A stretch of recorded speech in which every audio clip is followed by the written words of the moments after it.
Bharatiya Janata party के कार्यकर्ता सभी लोग मिलकर के एक साथ इकट्ठे होकर के सिर्फ विकास कार्य एक मेन मुद्दा बना के सिर्फ हमारा विकास यही क्योंकि मैं अपना जब इलेक्शन देख रही थी, जब मैं बिहार में अलीनगर में लड़ रही थी, तो मैंने सीखा कि कैसे ऑपोजिशन या फिर जो आपको पसंद नहीं करते हैं तो मुद्दे कहीं से भी छोटे मोटे बना करके उसको तूल दिया जाता है, वो एक बड़ी चीज़ बनाने का प्रयास किया जाता है। लेकिन एक ही कार्य है कि हम लोग साफ नीयत से काम करें, सच्चे मन से काम करें, अपने देश को मजबूत और देश को आगे बढ़ाने के लिए, देश की गरिमा को विश्व में जिस प्रकार हमारे प्रधानमंत्री नरेंद्र मोदी जी ने आगे बढ़ाया है, और हम सभी, चाहे वो छोटा बच्चा हो, चाहे बुजुर्ग हो, चाहे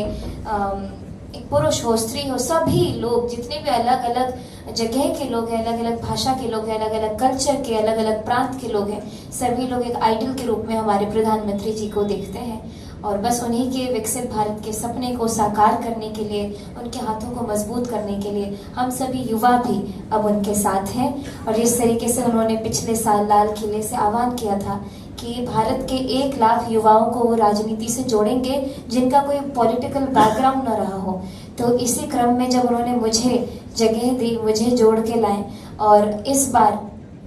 महाराष्ट्र के चुनाव में, इस बार मैं बीएमसी मुंबई के चुनाव में ऐसे बच्चों को देख रही हूँ जो 21 वर्ष के हैं, 22 वर्ष के हैं और वो लड़ रहे हैं। तो आप सभी लोगों का एक साथ चाहिए, सपोर्ट चाहिए, ताकि इस बार हम युवा प्रतिनिधि के रूप में आगे बढ़ के चलें और प्रधानमंत्री मोदी जी को साबित करें कि हम लोग भी क्या कर सकते हैं और एक साथ मिलकर कैसे समन्वय स्थापित करके हम लोग देश के विकास कार्यों में हिस्सा ले सकते हैं। बीजेपी ने अपने शो के लिए, प्रचार के लिए मीरा भाईंदर में आपको बुलाया है, क्या कहेंगे इसके बारे में?